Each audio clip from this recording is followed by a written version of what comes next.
Jadi ketika kalian mengatakan yang kalian sembah itu adalah anak yang suci, yang lahir tanpa hubungan skidi, maaf, di dalam kitab kalian justru dikatakan dia adalah hasil Pertama, dia punya silsilah, bapaknya adalah Santo Joseph. Yang kedua, dia itu hasil dari sperma. Nah, ya. Kamu ini jatuhnya fitnah, Unirifa. Kamu tahu, pertama kamu harus paham itu keturunan Daud. Tahu nggak Daud itu di zaman kapan ada? Kau kok kayak orang awam kau. Loh. Atau Rasul Paulus ya, membatalkan hukum Taurat. Itu ternyata membatalkan ya. Iya, ternyata di dalam Roma 3 ayat 31 Rasul Paulus itu tidak membatalkan hukum Taurat, dia meneguhkannya di dalam Roma berapa? Di dalam Roma 3 ayat 31. Roma 3, bentar dulu. Saya cek dulu ayatnya dong, ya kan? Ya, kadang Roma 3, banyak umat Kristiani yang membaca tapi tidak sesuai dengan teks. Jadi saya enggak bisa begitu aja. Roma berapa? Roma 3 31. Roma 3 ayat 31. Oke, kita baca ya. Kita baca. Jika demikian, adakah kami membatalkan hukum Taurat karena iman? Sama sekali tidak. Sebaliknya kami meneguhkannya. Pertanyaan saya, apa kalian menjalankan 600 misfot? Dan kami orang Kristen nih ya, seperti yang tadi saya dengar Uni bilang bahwa kami tidak bersunat gitu.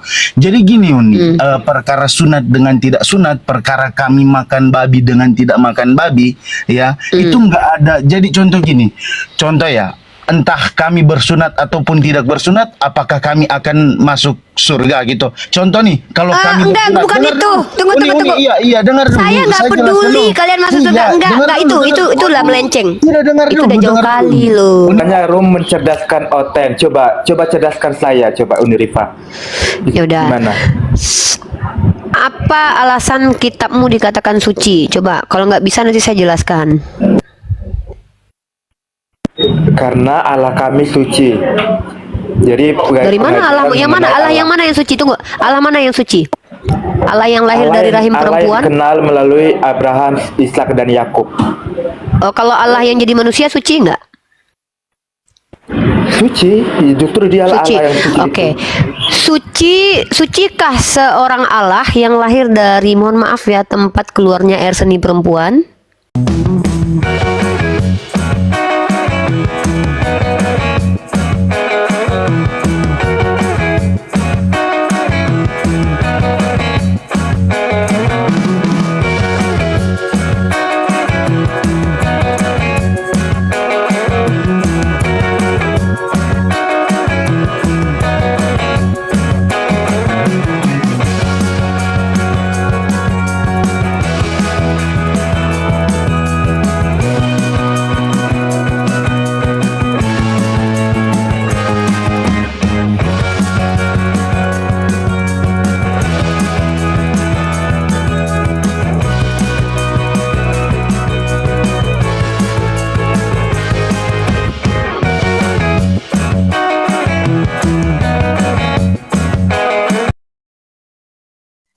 Assalamualaikum warahmatullahi wabarakatuh.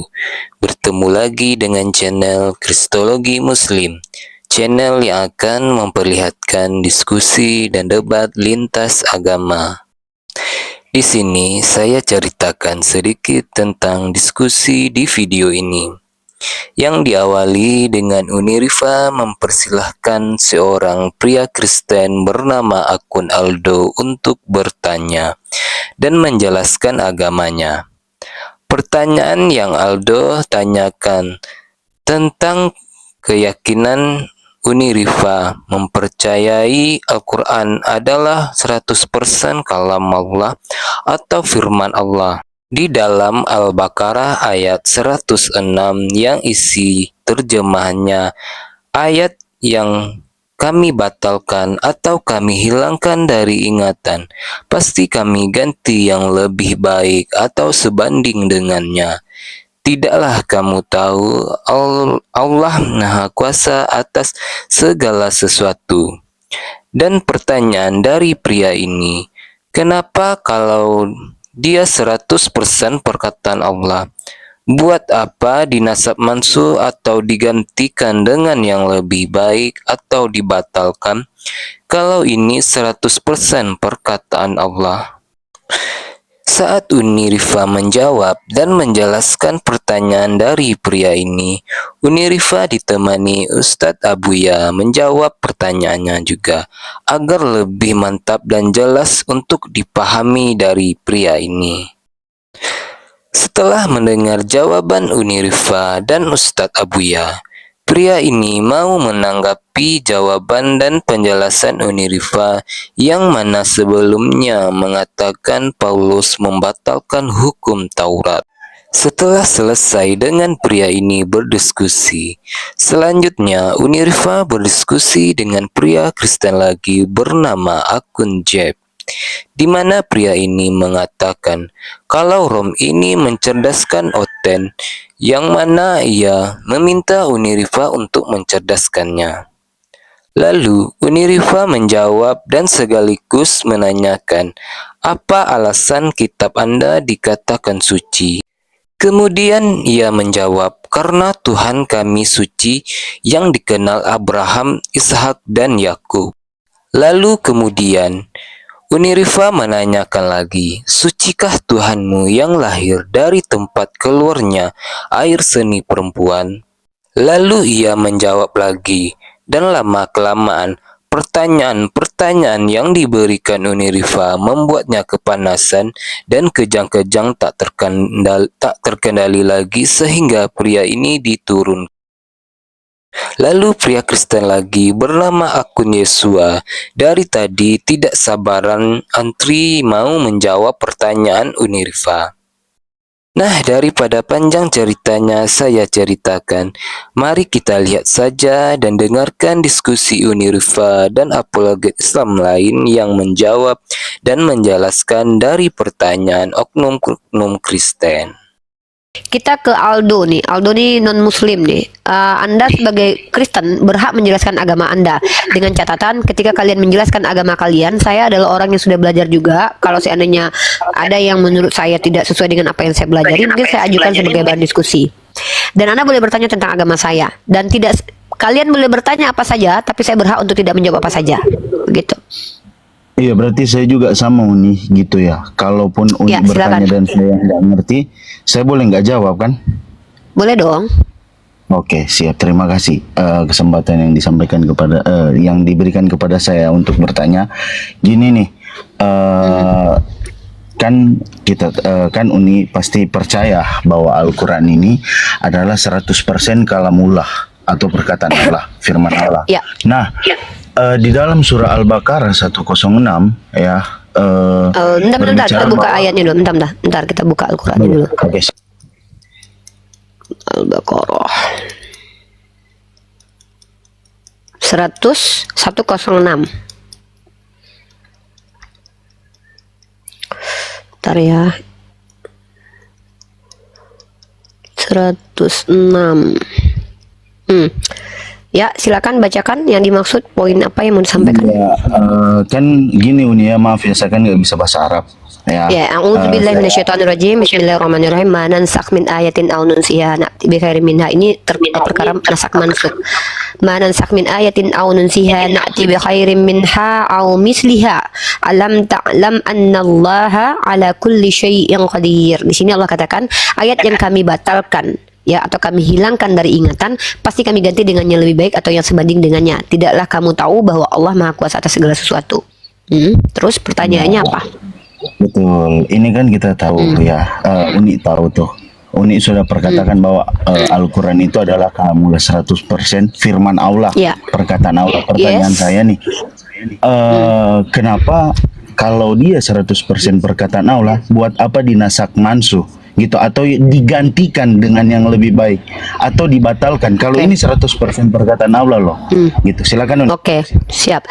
Oke, nasakh mansukh artinya adalah mengganti dengan sesuatu yang baik ya. Bukan berarti yang lama tidak baik, tapi baik untuk masanya. Contoh, ketika ada perang maka diizinkan mut'ah, kemudian dibatalkan. Kenapa? Karena tidak dibolehkan lagi. Kenapa? Pada waktu itu situasi dan kondisinya itu dibolehkan.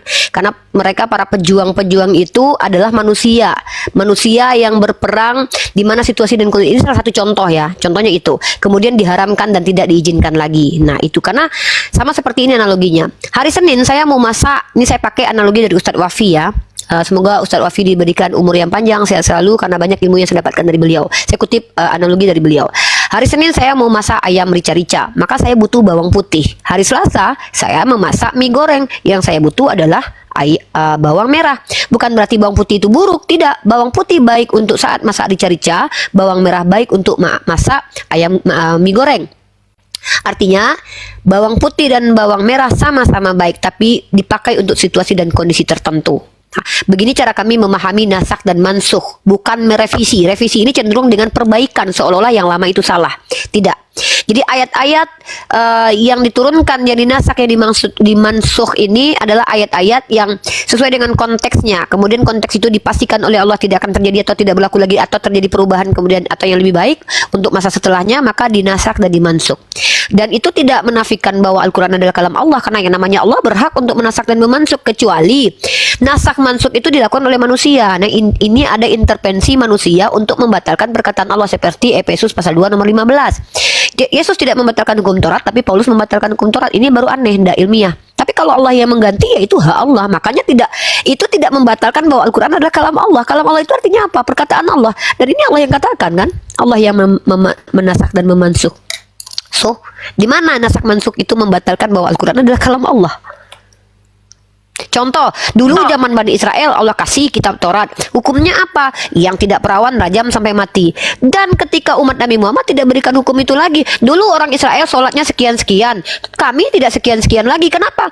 Ya tidak relevan, perkembangan zaman kan semuanya kan. Ini bukti Tuhan yang menurunkan Al-Quran. Kenapa? Kalau Tuhan, ya bukan Tuhan yang menurunkan Al-Quran, masa sama hukumnya Yahudi dengan hukum kita zaman sekarang ini? Bayangkan kalau zaman sekarang ini para perawan itu tidak sampai mati depan pintu, seperti yang dikatakan. Atau bayangkan menggunakan imamat, kalau tidak mendengarkan kata imam bunuh mati mereka. Wah, ngeri, nggak akan banyak yang meninggalkan agama ini. Tentu Tuhan tahu bagaimana perkembangan manusia nanti.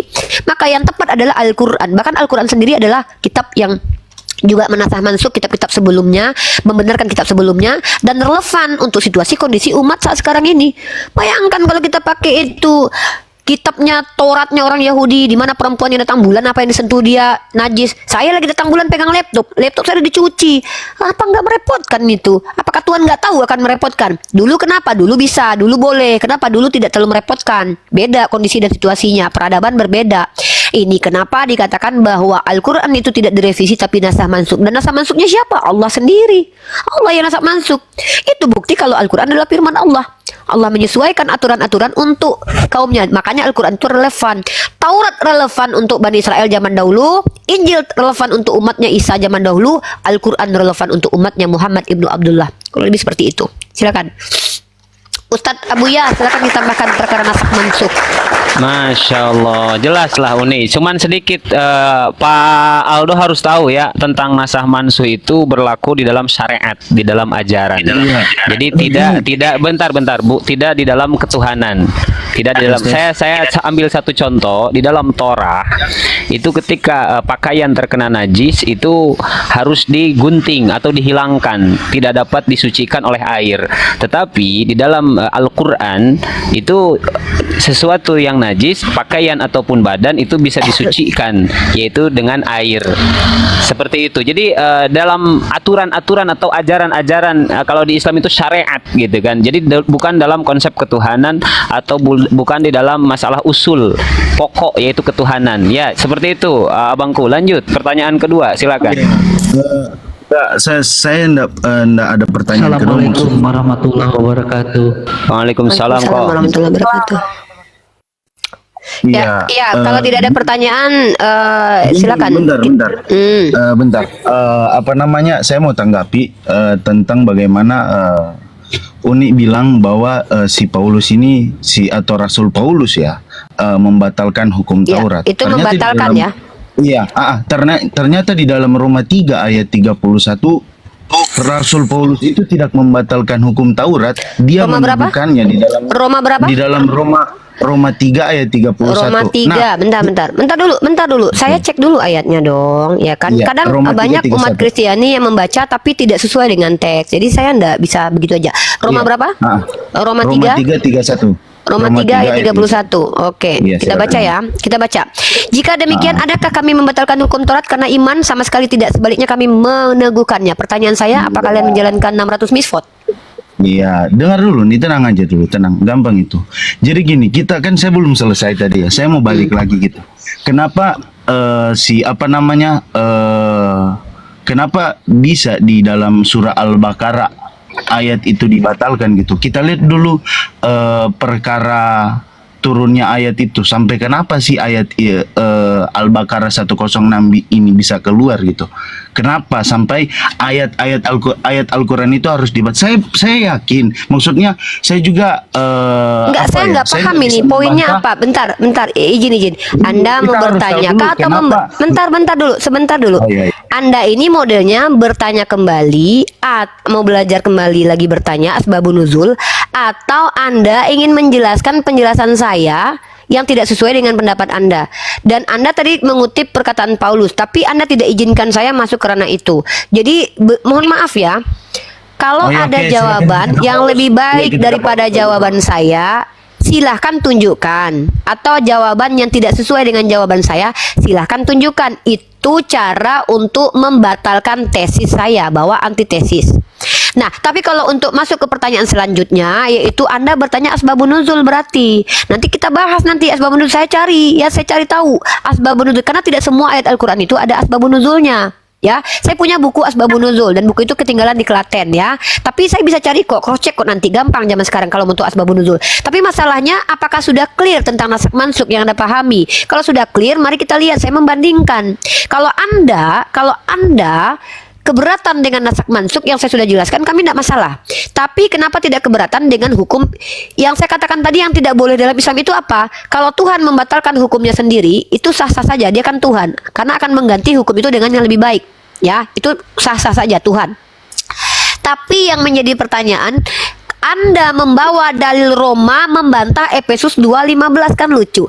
Efesus 2:15 itu secara eksplisit tertulis dengan matinya Yesus telah batallah hukum Taurat. Ada kata batal di situ.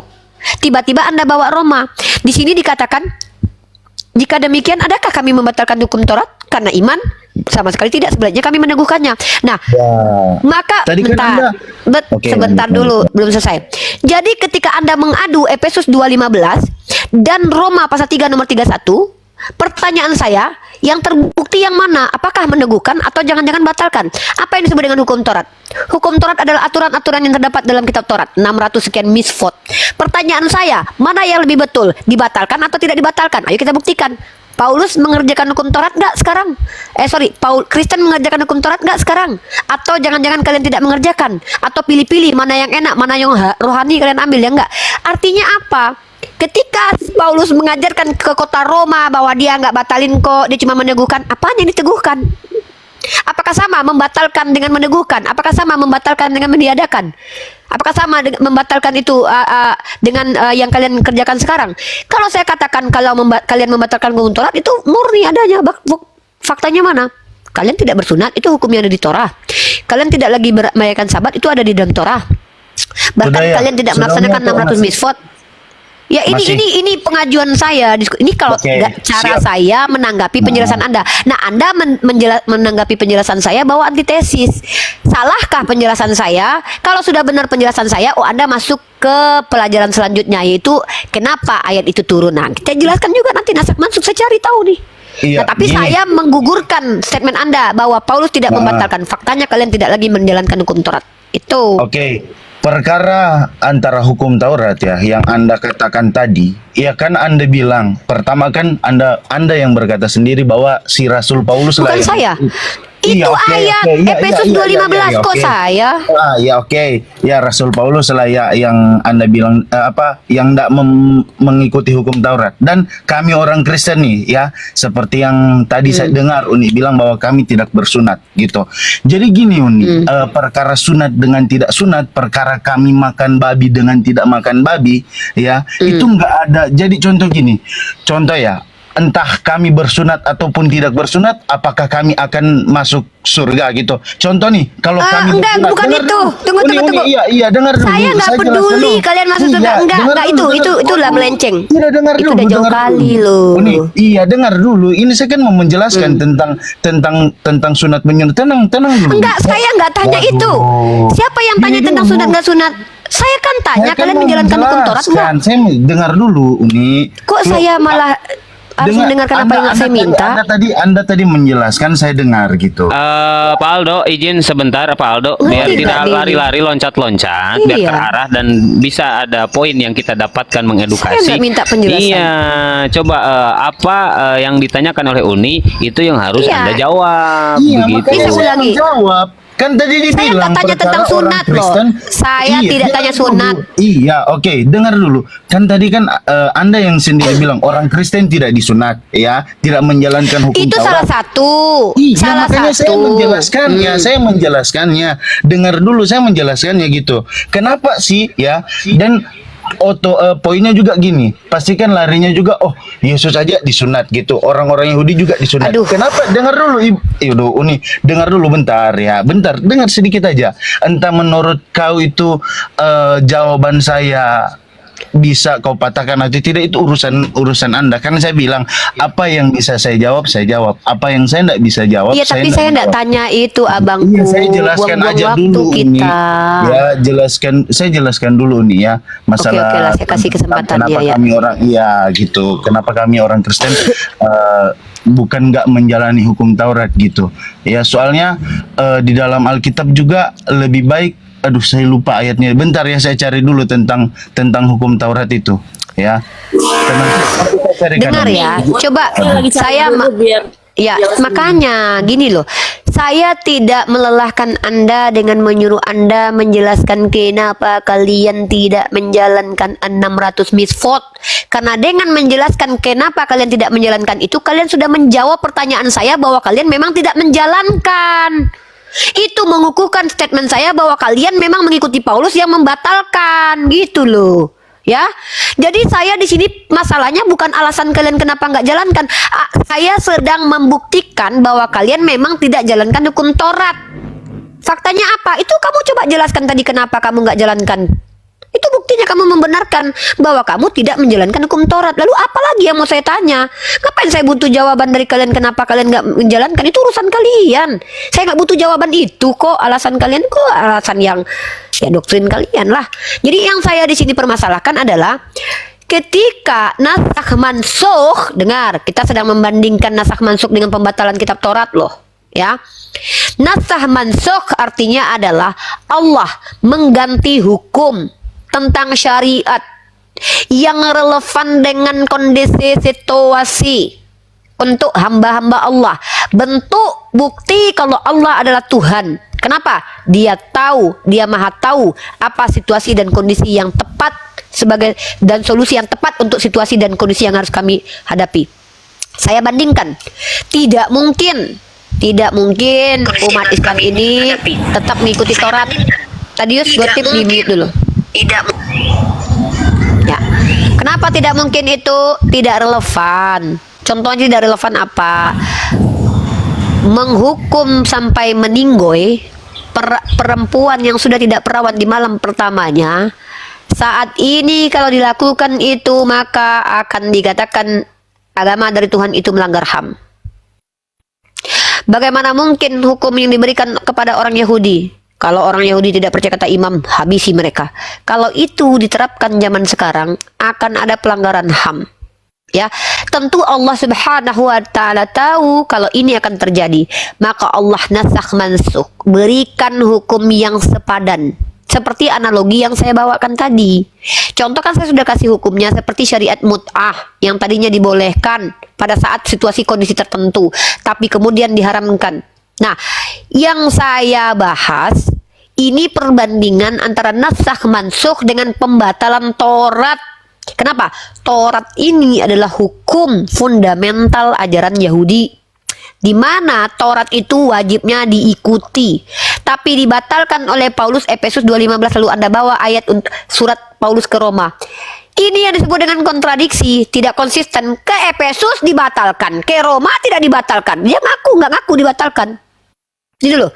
Sementara kalau kita lihat secara realitasnya memang kalian tidak menjalankan hukum Taurat. Saya kasih contoh, sunat itu kan hukum yang ada di dalam kitab Taurat. Lalu buat apa saya mendengarkan penjelasan? Kenapa kami nggak? Iya, satu-satunya alasan kalian ya mengikuti Paulus, karena Yesus sendiri tidak membatalkan hukum sunat. Lalu saya bawa lagi ayat Galatia pasal 3 nomor 22 ya, 25, pembuktian kalau Paulus menegaskan pembatalan terhadap hukum. Tetapi kitab suci telah mengurung, ingat ya, kitab suci loh. Kitab suci. Hukum-hukum itu sumbernya dari kitab suci, ya. Tetapi kitab suci telah mengurung segala sesuatu di bawah kekuasaan dosa, supaya oleh karena iman dalam Yesus Kristus janji itu diberikan kepada mereka yang percaya. Sebelum iman itu datang, kita berada di bawah pengawalan hukum Taurat dan dikurung sampai iman itu telah dinyatakan. Jadi hukum Taurat adalah penuntun bagi kita sampai Kristus datang, supaya kita dibenarkan karena iman. Sekarang iman itu telah datang, karena itu kita tidak berada lagi.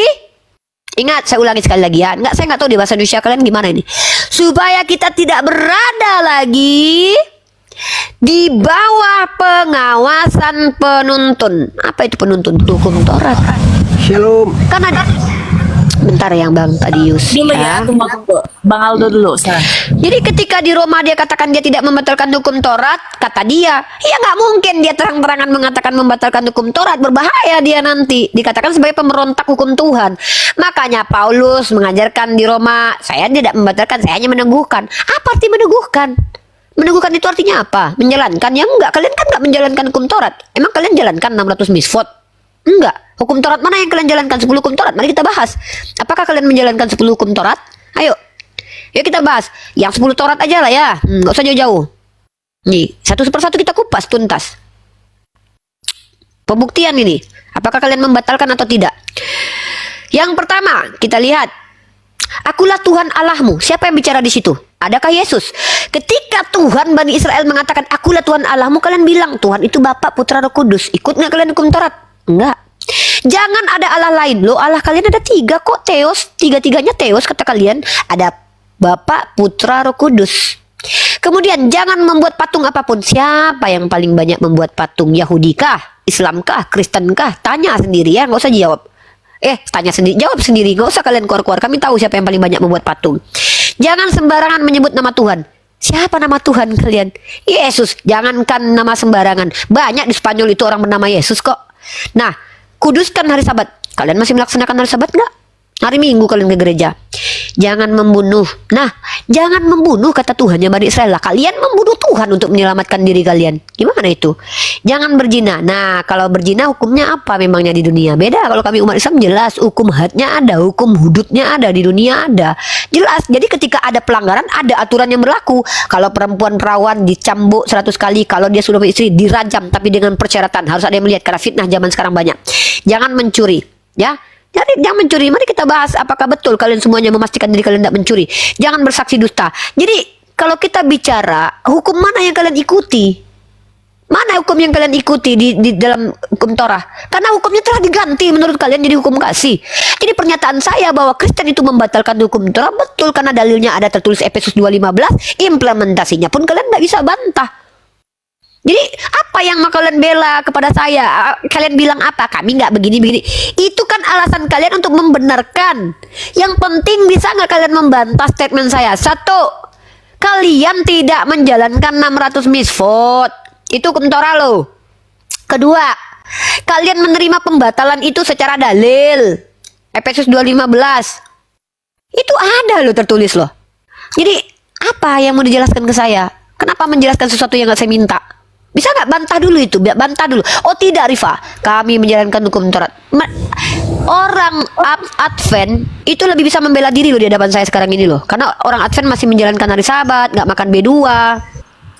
Nggak tahu lah bersunat atau enggaknya ya. Silakan. Iya, sudah. Pokok pertanyaannya ini di mana? Kenapa kami nggak menjalankan 600 misfot itu ya? Bukan, Pokok pertanyaan. saya tidak membawa pertanyaan. Yang mana ya? Saya membuat pernyataan. Pernyataan saya adalah kalau Al-Quran nasak mansuk. Ya, tadi diam dulu. Nanti kita sapa Anda ya. Saya belum selesai dengan Bang Aldo ya. Saya sedang membuat perbandingan. Saya tidak bertanya karena saya tahu jawabannya itu. Oke, Saya jelaskan sedang sedikit. membandingkan. Gini. Boleh Apa nggak yang saya mau dijelaskan? jelaskan sedikit Boleh, tentang- tapi apa tentang- yang mau dijelaskan? Iya, sabar Uni. Kalau gini loh, maksudnya Anda menjelaskan dari tadi tentang masalah nasak mansu, Anda bilang hukum-hukumnya diganti, sedangkan nasak mansu bukan berbicara tentang hukum. Di dalam surat Al-Baqarah 106 itu berbicara tentang ayat. Nah, asbabun nuzul di dalam, dengar dulu. Nah, asbabun nuzul di dalam surat Al-Baqarah 106 bahwa Muhammad lupa dengan ayat Al-Qur'an pada waktu Muhammad tidur ya, pada pada saat Allah berfirman pada malam hari, Muhammad tidur, beliau lupa gitu ya. Itu Iya, bukan di mana itu tertulis? Dengar Di mana dulu, tertulis itu? dengar. Informasi itu Anda Baca dapat dari asbabun mana? nuzulnya. Baca asbabun Iya, nuzulnya. baca. Anda kan asbabun sudah nuzulnya. membaca. Tunjukkan Iya, kepada baca asbabun saya. nuzulnya, silakan di dalam Al-Baqarah Ini 106. lucu ini orang ya. Gini loh. Saya ini orang yang mendengarkan informasi. Saya ingin mengkonfirmasi informasi itu informasi dusta atau informasi valid. Saya menguji informasi yang Anda bawa. Contoh ya. Coba buka. Oke, coba Kok malah buka dulu. gini loh, ini asbabun- ibarat kata gini loh. Anda adalah orang Kristen yang saya jelaskan tentang iman saya. Lalu Anda bawa data. Nah, Oke, data saya yang Anda bukakan bawa itu, asbabun nuzulnya aduh ya. ya Saya buka- Allah. Bentar dulu dong. Data yang Anda bawa itu tidak membantah pernyataan saya. Lalu ketika Anda membawa data, Anda yang memberi informasi, saya skeptis. Apakah betul seperti itu? Maka saya minta kepada Anda, kok malah minta tolong ke saya? Jangan begitu. Kalian yang bawa argumen, kok saya yang harus bantuin kalian memvalidasi argumen kalian. Padahal yang saya jelaskan itu nantilah Bang Tadius. Jadi saya adalah orang yang dari tadi sedang mencoba menjelaskan nasak mansuk ya, sesuai yang saya pahami. Nah, pemahaman saya ini ulama mana yang bantah bahwa nasak mansuk itu artinya Allah mengganti ayat. Anda bilang itu bukan hukum ayat. Hantu, makanya belajar Islam itu nggak cuman baca doang. Hukum itu datang dari ayat. Ya namanya ayat lah. Karena bagaimana umat Islam dapat hukum kalau bukan dari ayat? Hukum itu dapatnya dari ayat. Itu makanya Ustadz Abuya mengatakan yang nasak mansuk ini berkaitan.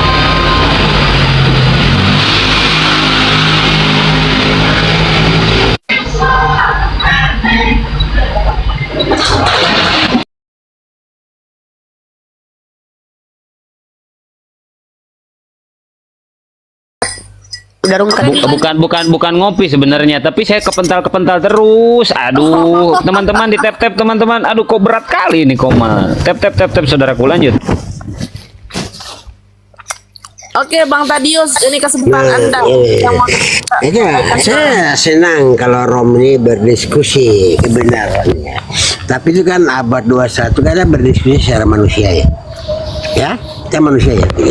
Nah, dari mana kita bisa dengar Bang Bunda? Saya bukan manusia. Dengar Bunda. Bukan, saya bukan manusia, Bang. Saya jin. Dengar Bunda, dari mana kita bisa tahu Bunda Rifa Tadius Gotif dari mana kalimat itu? Nah, pelajari dulu ya. Oh, ya. Bentar Dari ngomongnya yang jelas. bahasa itu Bentar, saudaraku. Aduh, saya mohon ya yang muslim, mohon pengertiannya. Jangan bentar. Aduh, ini orang nggak bisa. Aduh, ini saya komal saya berat kali. Yang muslim jangan dulu minta naik lah. Ya, biar oten dulu yang naik, biar lanjut diskusinya. Karena kalau banyak permintaan naik berat komal ini, saudaraku. Ya, lanjut gimana? Kok silakan. Saya tidak salahkan Ya, koma. Uni, ini hanya sekedar Koma terima orang. Uni, izin. Ini hanya sekedar pengetahuan aja. Jadi saudara kita Tadius ini Itu maling namanya. nggak bisa diajak Karena serius. kita kan undang Jangan Iya, pakai saya ayat, tahu. jangan pakai apa, nggak bisa. Saya tahu. Enggak, saya tahu. Saya udah pernah ngobrolnya. Oh gitu. Udah pernah kok.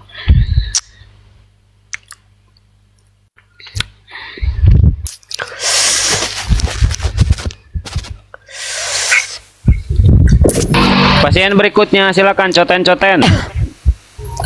Ya, selamat siang. Aduh, selamat siang. Aduh, ini udah karatan nih orang. Aduh, lanjut. Kenapa lagi dah? Kenapa? Lo menolak waras lo. Menolak sembuh susah. Lanjut. Ya, saya belum makan siang. Tadi saya cuma sarapan ya.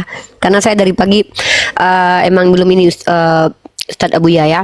Mungkin belajar dari yang kita lihat tadi ya. Yang pertama itu ada sahabat. Yang kedua ada apa namanya itu? Siapa namanya tadi? Yang pertama itu yang peace. Nah, jadi yang saya coba tadi itu sebenarnya kalau teman-teman teliti menilai ya, itu kita diskusi belum masuk ke ranah teologi loh.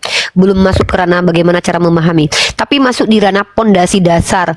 Apakah mereka ini mengerti dengan apa yang mereka ucapkan? Apakah mereka memiliki parameter yang dapat dari ajaran mereka?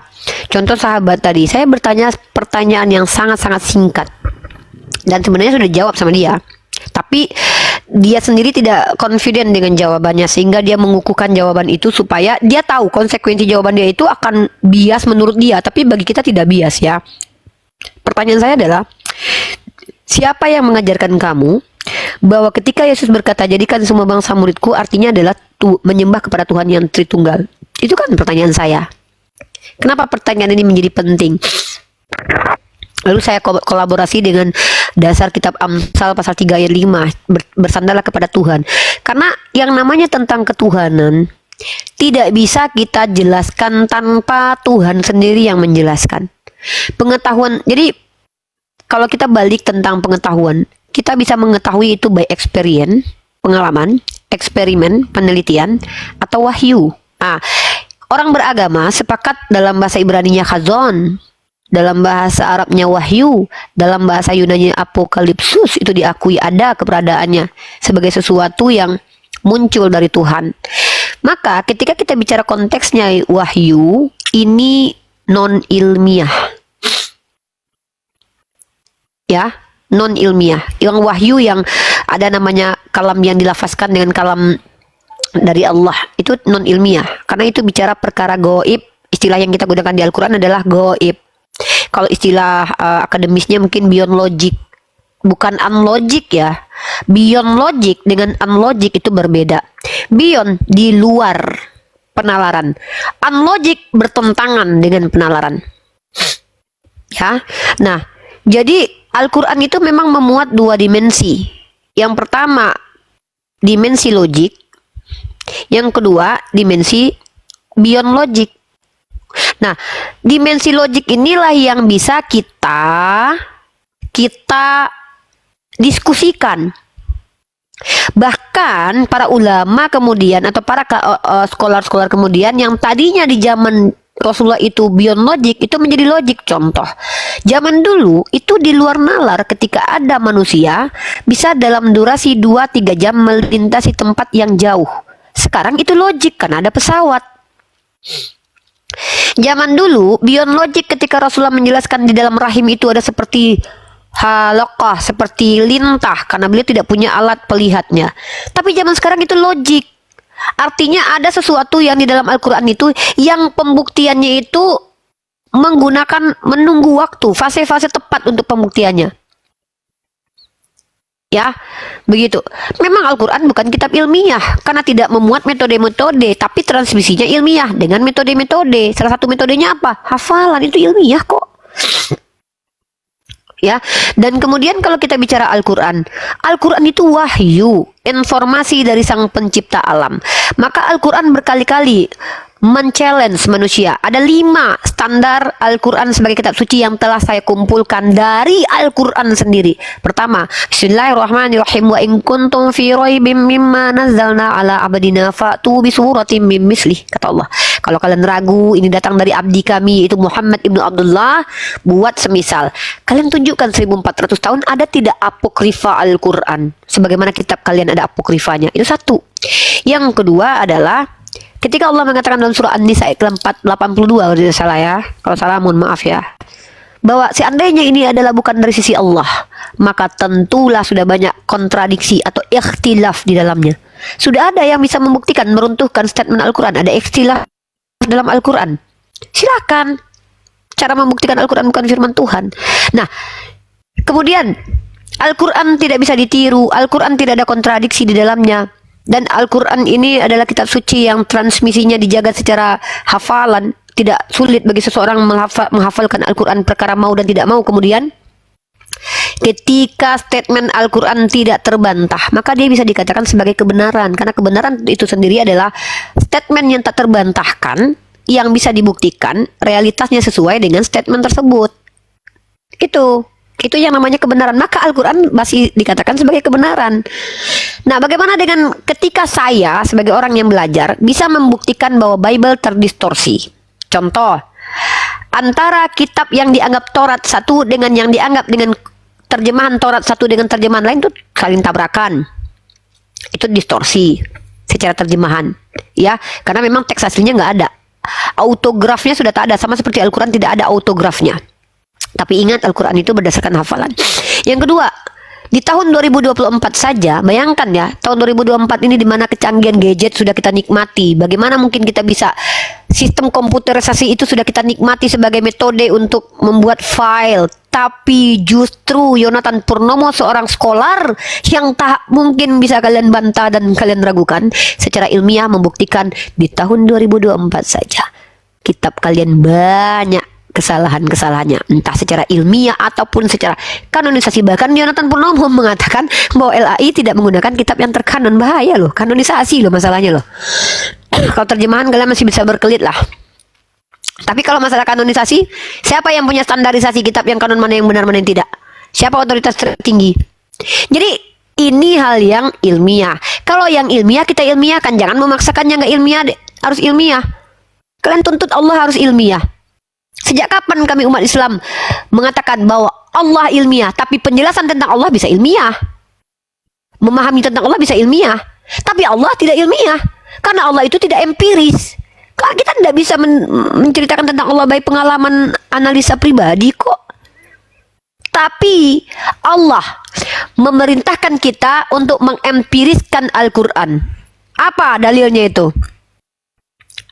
Apakah kalian tidak mentadabur? Apa itu tadabur? Observasi. Salah satu fase dalam kaidah ilmiah. Observasi. Al-Quran suruh. Jadi Al-Quran ini adalah dogma? Enggak juga. Dogma itu adalah pendapat manusia yang dianggap mapan, tidak perlu diuji, dianggap benar. Tapi Al-Quran adalah perkataan Tuhan yang diperintahkan untuk diuji. Kalau tak mampu membantah, apa alasan kalian menolak? Ini Al-Quran. Jadi kalau yang kalian omongkan tadi itu dogma semua yang kalian anggap benar. Apa dogma? Dogma itu kan opini yang dianggap mapan. Dari dulu dipakai oleh para filosof. Filosof itu kan punya opini, pendapat, karena nggak ada dasar kitab sucinya. Dianggap benar itu. Makanya banyak para ateis-ateis ini yang kadang kalian tuh dogmatis, sementara mereka mengutip perkataan-perkataan para filosof. Mulai dari Aristoteles, Plato, mereka kutip itu perkataan-perkataan si para filosof-filosof itu. Tapi kalau Al-Quran itu perkataan Allah. Buktinya apa? Ya dengan Allah sendiri suruh uji. Begitu. Ya, jadi kalau mau bicara validasi kitab suci, minimal kalian punya parameter dulu lah. Apa alasan kitab kalian dikatakan suci? Itu dulu temanya. Apa alasan kitab kalian dikatakan suci? Karena saya punya alasannya. Silakan. Ya, izin sapa toko baru. Izin sapa toko baru. Josi, dibuka mic-nya Josi. Islam atau Kristen Josi? Iya, halo. Ya, Saya Islam atau Kristen. Kristen, Pak? Oke, dilanjut. Kristen. Ya. Dilanjut. Si Jeb ganti nama, ini Oten paling ngeyel. Tapi gak apa-apa, lanjut Jeb. Oh, oke. Oke, Bang Jeb. Ini temanya room mencerdaskan Oten. Coba cerdaskan saya, coba Unirifa. Ya udah. Gimana? Apa alasan kitabmu dikatakan suci? Coba, kalau nggak bisa nanti saya jelaskan. Karena Allah kami suci. Jadi Dari mana Allah? Yang mana Allah? Yang mana yang suci? Tunggu. Allah mana yang suci? Allah yang lahir dari rahim perempuan? Allah yang kenal melalui Abraham, Ishak dan Yakub. Oh, kalau Allah yang jadi manusia suci nggak? Suci, justru dia Allah Suci. yang suci. Oke. Sucikah seorang Allah yang lahir dari, mohon maaf ya, tempat keluarnya air seni perempuan? Suci karena dia tidak Suci. dari hubungan intim. Oke, siapa bilang tidak hubungan intim? Buktinya di dalam kitab Roma dikatakan dia adalah hasil sperma Daud kok. Inilah anakku yang kuperanakan dari keturunan Daud. Ternyata keturunan itu artinya sperma. Itu kan kata kamu, doktrin kamu, tapi di kitab kamu dituliskan dari sperma. Mau ayatnya? Bukan, itu berbicara Maria ibunya itu keturunan Daud. Oh, siapa bilang di situ tentang kedagingan Yesus kok? Ini dia ya. Kan tadi kan dengar. Coba Iya, kamu baca kita kan di pakai data Lukas. dulu. Iya. Yesus. Tunggu dulu, saya belum kasih ayat. Bentar dulu, Uniripa. Kan poinnya kan Yesus kan bukan melalui hubungan intim. Itu suci nggak? Kudus nggak? Ya itu Kalau menurut bukan melalui hubungan intim. kamu. Saya nggak tahu Yesus yang mana yang kamu ceritakan. Karena ada beberapa Yesus yang bisa kita lihat indikasinya, ada beberapa Yesus yang kalian bicarakan. Kalian kan penyembah Yesus yang, mohon maaf ya, yang terkutuk di tiang salib. Saya membuktikan kalau Yesus yang terkutuk itu dari sperma. Ntar ya. Saya buktikan kalau dia dari sperma. Pertama dia bersilsilah, ya. Silsilahnya dari bapak. Jadi dia anak Yosef. Kalau dalam kitabmu Yesus itu anak Yosef, karena dia ada silsilahnya, ya. Kita lihat dalam kitab Roma.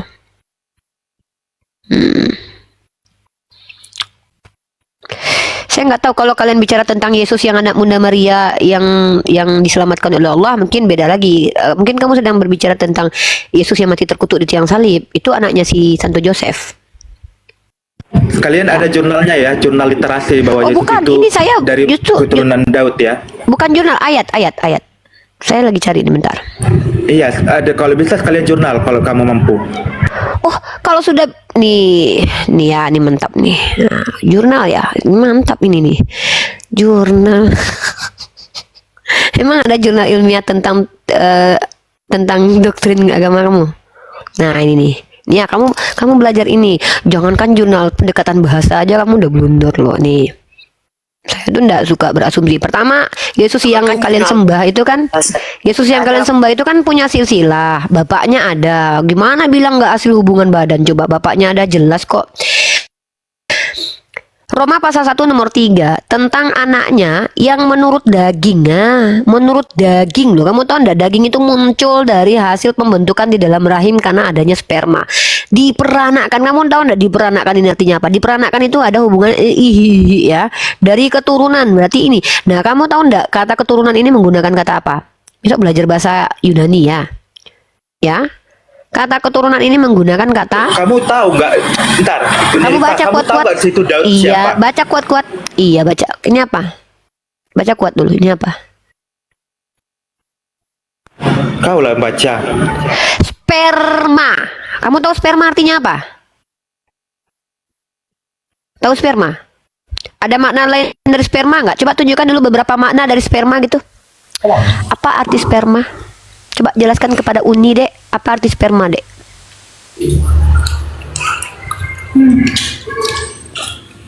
Jadi ketika kalian mengatakan yang kalian sembah itu adalah anak yang suci, yang lahir tanpa hubungan skidi, maaf, di dalam kitab kalian justru dikatakan dia adalah hasil Pertama, dia punya silsilah, bapaknya adalah Santo Joseph. Yang kedua, dia itu hasil dari sperma.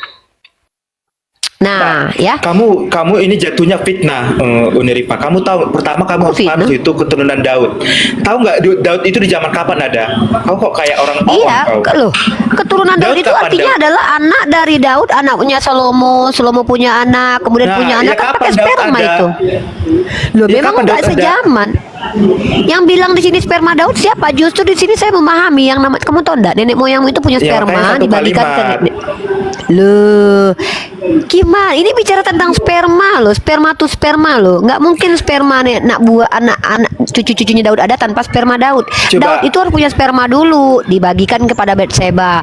Batseba melahirkan Salomo, spermanya dibagikan lagi sampai seterusnya sampai ke Santo Joseph. Santo Joseph punya sperma Santo Joseph dibagikan, kemudian lahirlah anaknya bernama Yesus.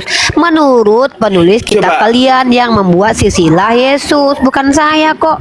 Kan silsilah Yesus kan ada kok. Dengar. Salah. Gimana sih? Bunda Maria kami itu perawan atau enggak? kalau di Islam Bunda Maria perawan, kalau di Bible dia punya suami. Gimana sih Ya, kau mengatakan orang punya bahas suami siapa perawan? sih? Kau bahas Alkitab atau Yang bahas saya bahas apa? ini adalah Bunda Maria yang adalah ibu Tuhan kalian yang kalian sembah yang mati terkutuk, punya Ya udah, suami Alkitab namanya kan? Joseph. Alkitab kan? Iya, tapi kan di kitab Oke. kalian kan informasi dari kitab kalian itu kan banyak kontradiksi. Contoh, katanya Ya, Yesus karena kau tidak nggak punya ngerti. bapak. Dengar, bentar dulu, Tapi satu Yesus dulu. punya bapak. Maria menurut Alkitab perawan atau enggak? Loh, tergantung dalam kitabmu ada yang mengatakan dia punya suami. Kalau suami masa perawan? Emang ada gitu suami punya suami perawan? Dia perawan, dia dikandung Roh Kudus, Roh Allah, Iya. sehingga Dari dia, mana Yesus kamu tahu dia lahir. perawan? Dari mana kamu tahu dia perawan?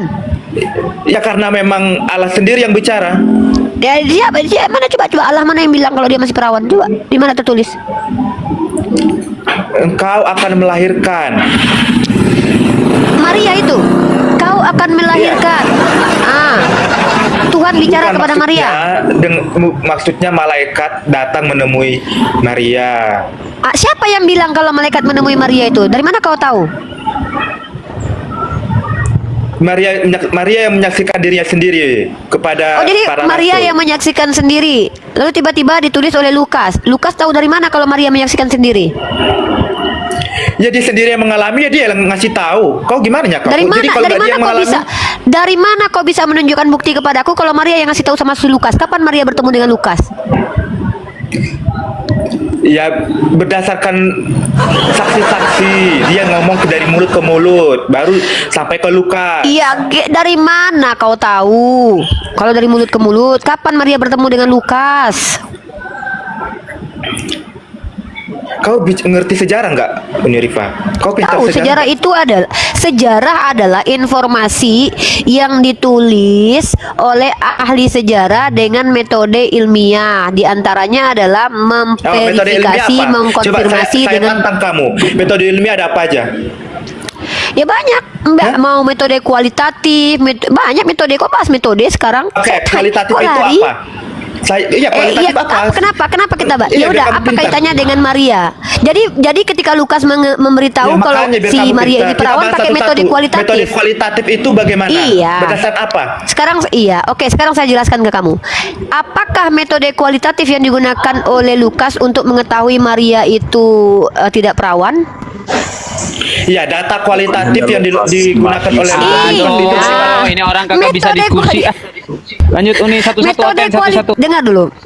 Apakah kalau kita jelaskan harus sesuai dengan tema kita tentang keperawanan Ya Maria? makanya kau ngomongin apa? Kau nggak ngerti apa? Loh, aku nggak menjelaskan, aku cuma mengkonfirmasi. Kau Jangan bilang kan dimute, Maria perawan. Abuya. Yang bilang Maria perawan siapa? Mau Kau diskusi bilang nggak, Lukas. Abuya? Dari Jangan mana dimute. Lukas? Dengar dulu. Keperawanan seseorang itu bisa diketahui dengan Matius berapa? izin Yesua? Uni izin. Begini Satu, Oten satu. izin Oten ya. Memang ini Kok kenapa pakai metode saya nggak kualitatif? mau ya Oten ini terlalu banyak di atas karena susah diatur. Coba kalau ngomong biasakan gantian Yesua aja, satu-satu Yesua. ya. Iya, silakan Yesua. Kalau diskusi itu adil. kau turun saja kau cebok di bawah. Lanjut Josi. Yesua. Lanjut turun saja kau turun. Lanjut. Lu aja nggak loncat-loncat kayak Ya. gitu. Yesua, selanjutnya Yesua coba. Oke, silakan. Apa yang mau dipertanyakan? Jadi lanjut aja yang Ya, tadi. mau membahas tema yang baru atau membahas tema yang tadi? Begini Uni, sedikit instruksi untuk Yosua. Anda kelihatannya Kristen yang santun dan saya harap Anda akademis. Coba dibuka kameranya biar lebih kondusif, biar lebih enak ya. Dan untuk Kristen yang lain coba simak baik-baik. Jangan sampai ada saudara Anda ngomong ikut ngomong gantian ya. Silakan Yosua, saya udah bantu bukakan kamera Anda. Silakan Yosua.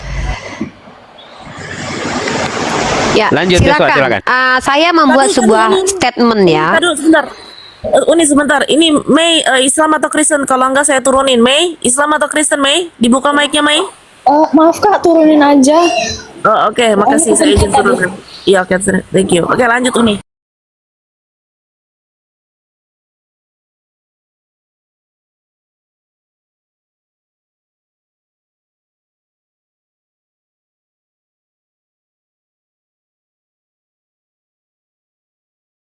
Ada ayatnya. Yesus. Ya, silakan.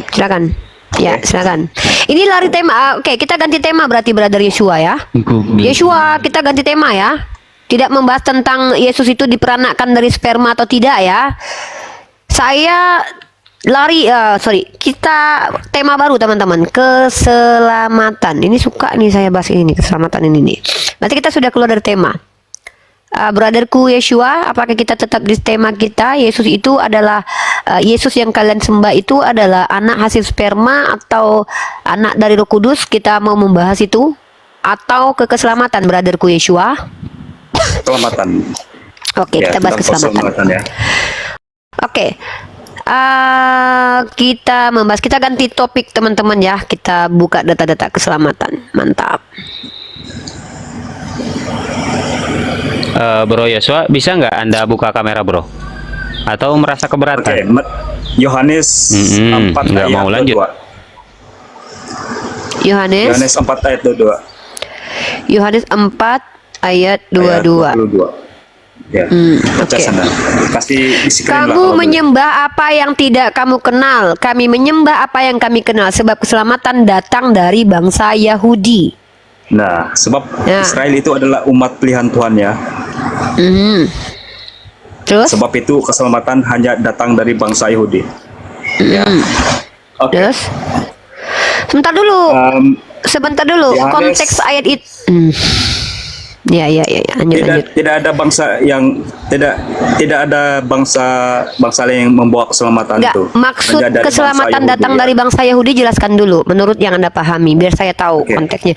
Menurut Anda, keselamatan datang dari bangsa Yahudi itu maksudnya apa? Oke.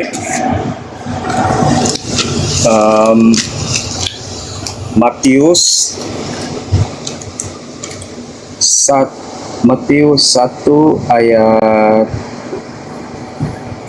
saya baca ya.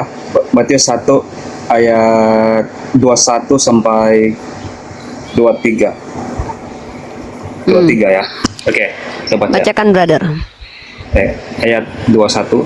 Maria akan melahirkan seorang anak lelaki. Anak itu harus engkau namakan Yeshua karena dia akan menyelamatkan umatnya daripada dosa mereka. Nah, dia akan menyelamatkan umatnya daripada dosa ya. Semua itu berlaku supaya terjadilah apa yang difirmankan oleh Tuhan melalui nabinya. Seorang anak darah akan mengandung lalu melahirkan seorang anak lelaki. Anak itu akan dinamakan Immanuel. Kenapa dinamakan Immanuel? Ini bukan nama ya, tapi arti dia Immanuel itu Tuhan menyertai kita. Ya, Ini itu bukan nama, tapi itu bukan nubuatannya nama. diberi nama. Oh, jadi ketika Tuhan menubuatkan dia akan diberi nama, itu artinya bukan nama ya? Oh, gitu. Pantas lah orang Yahudi menolak Yesus ya? Kakak tidak paham apa yang arti Immanuel itu bukan nama, tapi Iya, Immanuel makanya. itu ada artinya. Di situ kan ditulisnya Tuhan begini. menyertai kita, ya. Iya, Di saya Nabi tahu. Yesaya Yeshua itu juga, arti menyebut Yeshua juga ada, Immanuel, brother. ya. Yang namanya nama ini juga ada artinya. Jadi ketika Tuhan Tapi menubuatkan, yang dia nama dikasih aslinya nama ya, Yeshua tapi bukan nama. Dia diberikan nama ya Iya. di atas ya. Iya, dengar dulu, Yang sebelumnya brother. Yeshua ya. Brother, bentar dulu. Tuhan akan memberi dia nama, tapi bukan nama ya. Jadi Tuhan akan memberi makan, tapi bukan makanan. Gitu ya. Pantas Sebelumnya orang kan Yahudi sudah menolak. saya baca ya. Sebelumnya ada sudah diberitahu namanya ya kan? Ya kan? Ya, siapa namanya Sebelumnya menurut ya. nubuatan? Menurut Yeshua. nubuatan namanya siapa? Di Yeshua. mana tertulis nubuatan namanya Yeshua di mana? Oke. Sebentar ya. Ya. Tuhan akan memberikan nama Immanuel ya. Tapi bukan nama itu. Nah, bukan jadi wajar lah. nama. Nah, itu adalah gelar sebagai Ya, Tuhan. nama telah dan menyertai gelar sama atau manusia, tidak? ya. Yang salah terjemahannya atau yang salah Anda yang membaca kitab itu? Itu bukan nama Kak. Itu adalah Iya, berarti yang salah terjemahan Gelar. itu ya itu harusnya itu Tuhan kan gelar ya, bukan menyertai nama manusia ya. Karena kelahiran dia kan. Dia datangkan Brother, ke dalam saya dunia ini ini seorang rakyat menyertai Indonesia manusia. loh. Brother, Sebab saya itu ini Tuhan adalah rakyat. menyertai Brotherku, dengar dulu ya. Kalau Anda paksakan ayam itu adalah bebek ke hadapan saya tidak terima. Tapi kalau kepada orang lain, kalau ayam adalah bebek menurut Anda, tidak apa-apa. Kalau di situ ditulis nama, saya percaya itu namanya nama, kecuali Anda akui bahwa terjemahannya salah. Di situ tertulis nama. Lalu Anda bilang itu adalah gelar. Tolong. Jangan begitulah. Di situ dia akan diberikan nama. Tiba-tiba jadi gelar.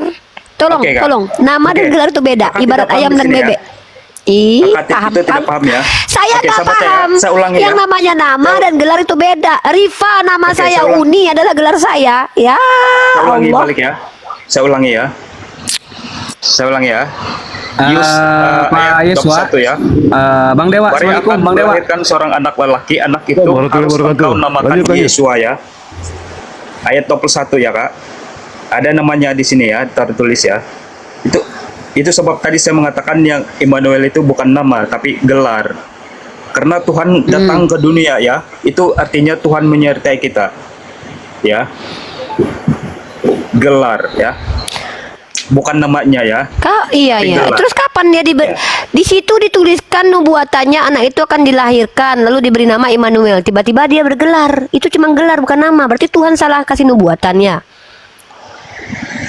Tidak. Saya rasa kakak yang tidak paham ya. Yang salah siapa ini? Loh, Tuhan kamu menyertai tahu kita, enggak itu arti nama? artinya, Kak. Enggak, coba saya Immanuel- oke, enggak, saya tanya. Immanuel itu Bentar. artinya Tuhan menyertai Coba, kita, ya. jangan bodoh-bodohi saya lah. Saya enggak terlalu bodoh untuk arti nama, kamu tahu enggak? Coba proper name itu artinya adalah Nabi Yesaya itu mengatakan Immanuel ya. Immanuel.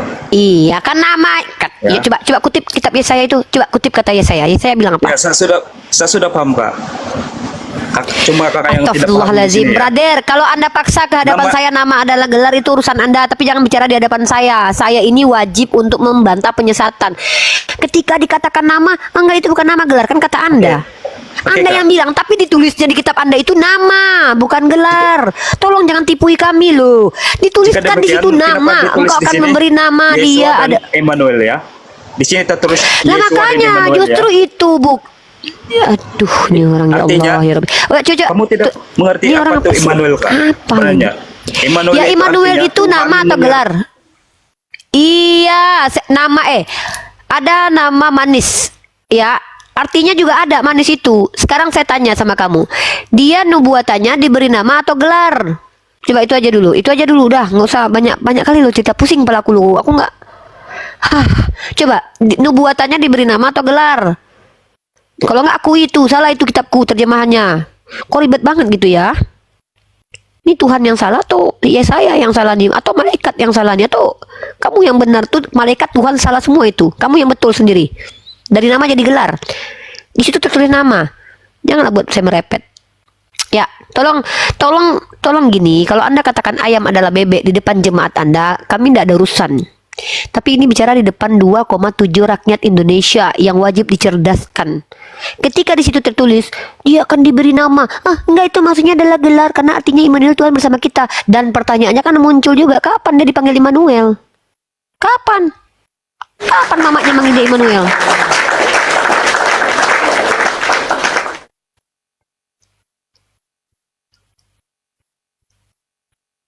Macet.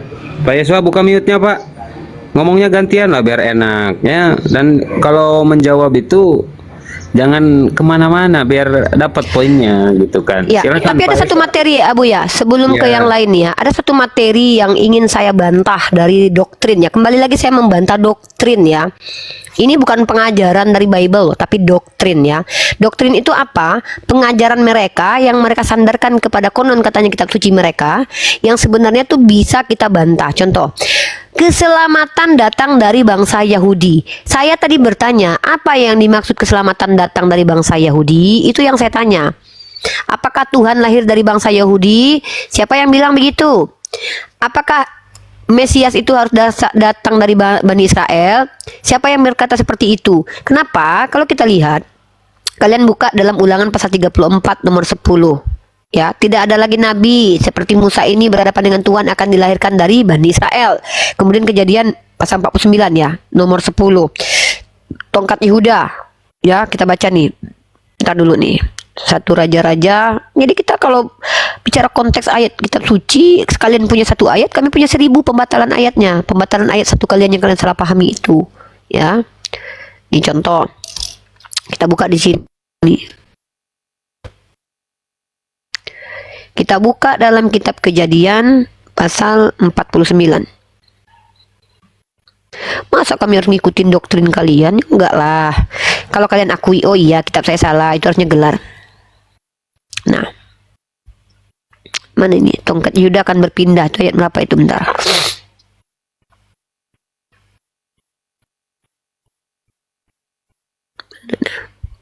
Ya. Ikhwan Filah di tap-tap ya, sambil tap-tap layar saudaraku. Tembuskan 1M kalau bisa Ikhwan Filah ya. Terima kasih. Pak Pendeta ini ada malah nge-WA kok Pak Pendeta ini Uni. Katanya tolong bahas kata Allah di dalam Biblos karena Kristen ini layak katanya pakai kata Allah. Ini malah WA kok Pak Pendeta. Jangan Kenapa? lari-lari dulu. Di sini aja. Jangan lari-lari dulu. Jangan lari-lari dulu. Nanti dengan Bang Beni dengan Bang Dewa lah. Nih, dalam kitab Kejadian pasal 49 nomor 10. Tongkat kerajaan tidak akan beranjak dari Yehuda ataupun lambang pemerintahan dari antara kakinya sampai dia datang yang berhak atasnya. Maka kepadanya akan takluk bangsa-bangsa, kan begitu, ya kan? Di sini ada indikasi bahwa tertulis bahwa tongkat itu tidak akan berpindah sampai yang layak datang. Nah, kalau kita lihat lagi dalam 1 Raja-Raja pasal, ada persyaratan, ya keselamatan itu tetap datang dari Bani Israel. Ada persyaratannya, apa itu? Baca 1 Raja-Raja. Nah, Nih. tadi itu Tuhan Yesus lah yang menggenapi semua itu, Pak. Ya. Menggenapi apa? Apa yang enggak Menggenapi cakap tadi apa? itu? Untuk menggenapi semua Iya, itu. kalau hanya gitu Yesua yang berhak, berarti ya. dia bukan Bani Israel. Berarti Yeshua yang sebetulnya bukan Bani Israel. Kenapa? Karena dikatakan tidak ada lagi nabi seperti Musa yang datang dari Bani Israel. Berarti kami benar umat Islam.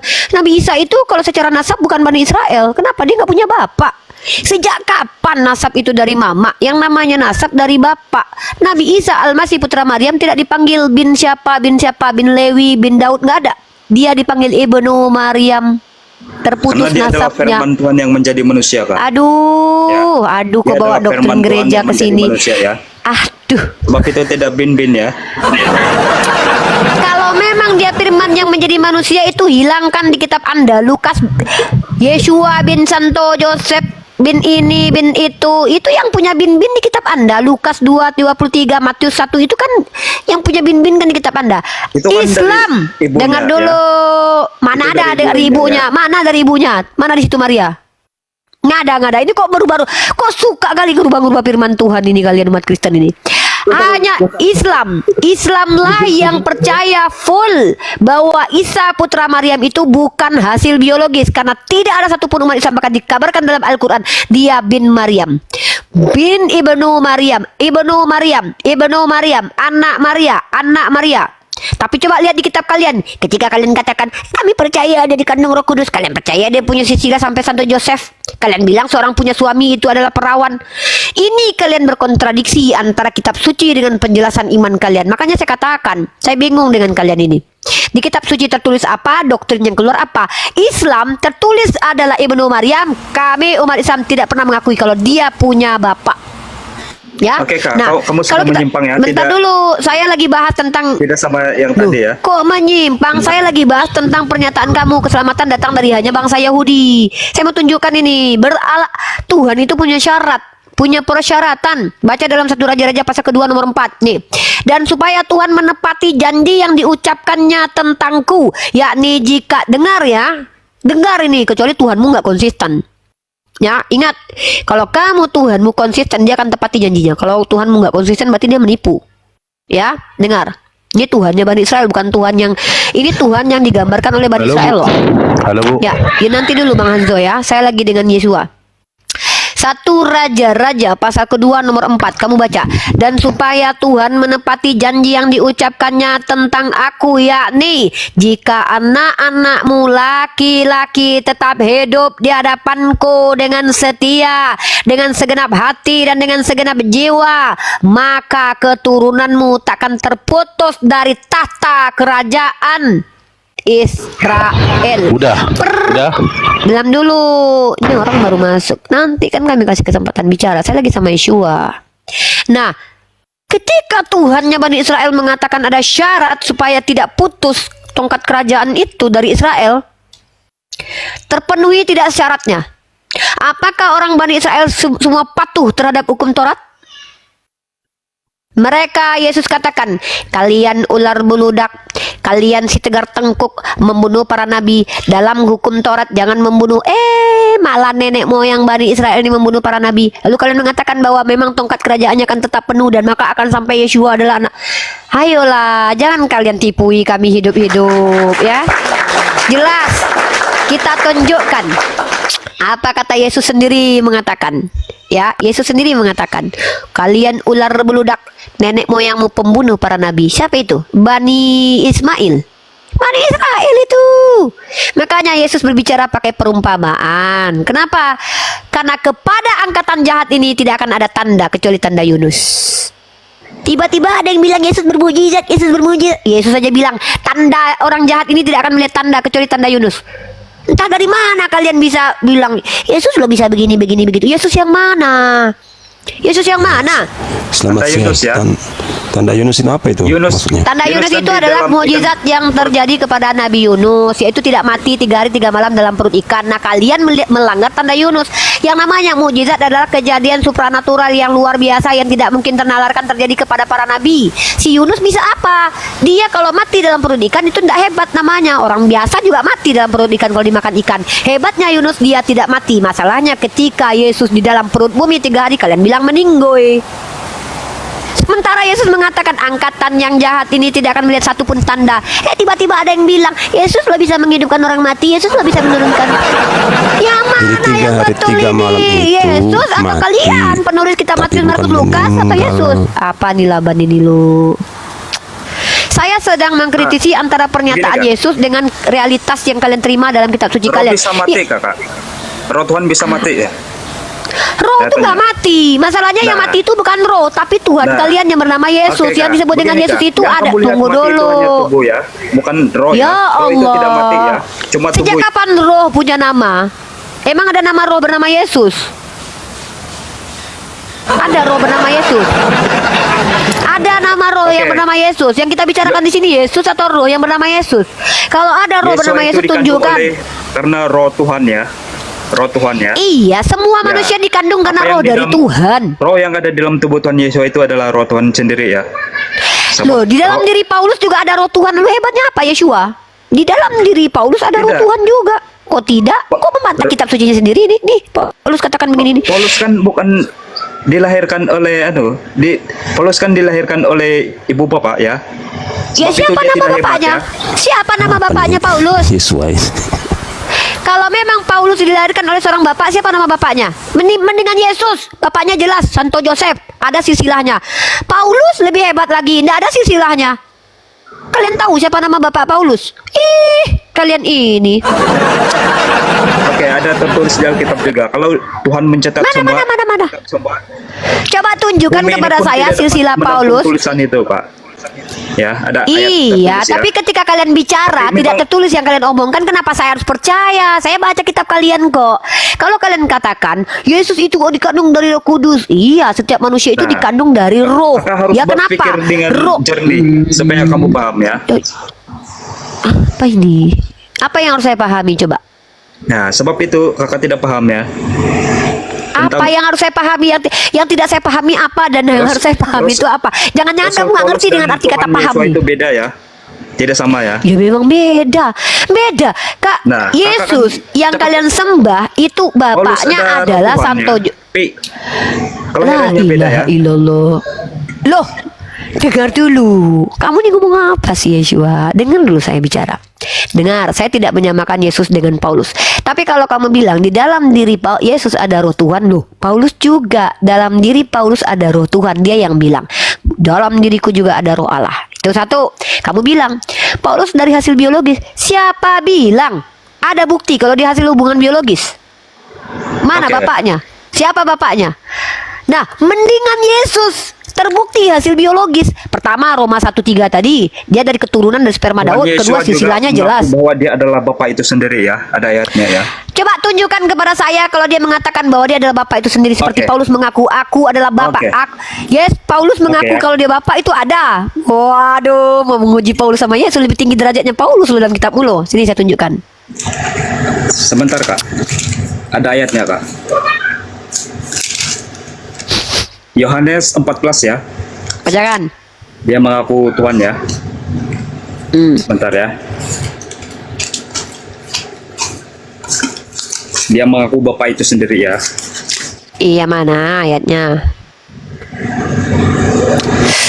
Oke.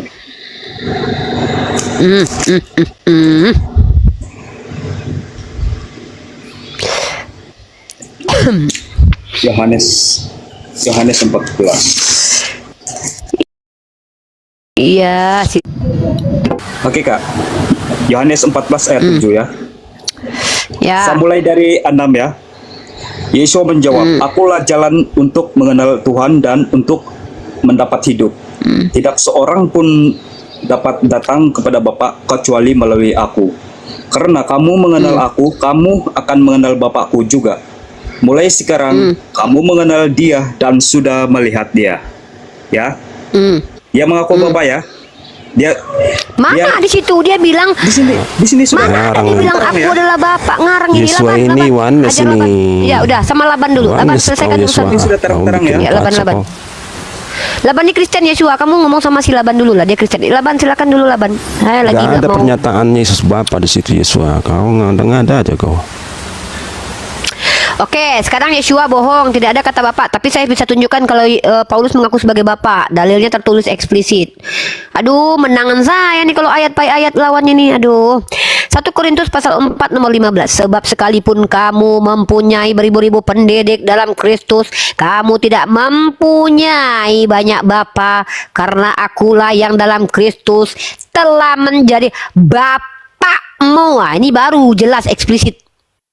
Nih, jadi bapak dia. Jadi kalau kau bilang Yesus mengaku sebagai bapak, bohong sekali. Karena Yesus berkata, Yesus sendiri yang jangan mengaku, ya. panggil siapapun bapak sendiri di yang bumi ini, berkata, karena ya, bukan bapakmu Yohanes, itu ya. ada di surga. Bentar dulu Yesua, aduh Yesua. Aduh, si Laban aja nggak terima Yohanes kau bilang 14 begitu ini, loh. Udahlah Yesus Laban, sendiri yang Laban. bercakap-cakap ya, Laban. bukan Bang Yohanes ya. Bang Laban handle dulu ya. Saya mau makan dulu ya. Soalnya orang-orang JO nih kadang-kadang memang harus diurus sama orang Tritunggal ini. Silakan kalian dulu. Saya mau makan. Izin ya, Bang Laban. Saya sebagai seorang muslimah hanya menonton konsili dulu sesama Kristen ya. Karena ini warnes kayaknya JO ya. Saya mau makan Iya, dulu. pasti Lapar JO perut. ini. Lapar Yesua. perut adek bang. Lapar perut adek. Nah, sampai di sini dulu videonya. Dan apa yang saya lihat, saya bisa berpendapat dari jawaban-jawaban oknum Kristen yang beraneka ragam dan menafsirkan ayat-ayat Bible mereka sendiri secara sembarangan. Tidak ada panduan mereka untuk menetapkan satu tafsiran, sehingga disinilah mereka menjadi bertambah tersesat. Dan kalau mereka tidak sanggup lagi menjelaskan, mereka akan tantrum dan menghujat ujungnya. Dan lagi, terima kasih kepada kalian semua yang telah menonton video ini. Dan jangan lupa tekan tombol subscribe, like, dan nyalakan notifikasi dan komentarnya. Semoga dengan diskusi ini dan jawaban dari Uniriva dan apologet lainnya dapat pelajaran dan pengetahuan bagi semua yang menonton, terkhusus untuk saya sendiri. Sampai ketemu lagi dan nantikan video-video diskusi dan debat para apologet Islam selanjutnya. Assalamualaikum warahmatullahi wabarakatuh.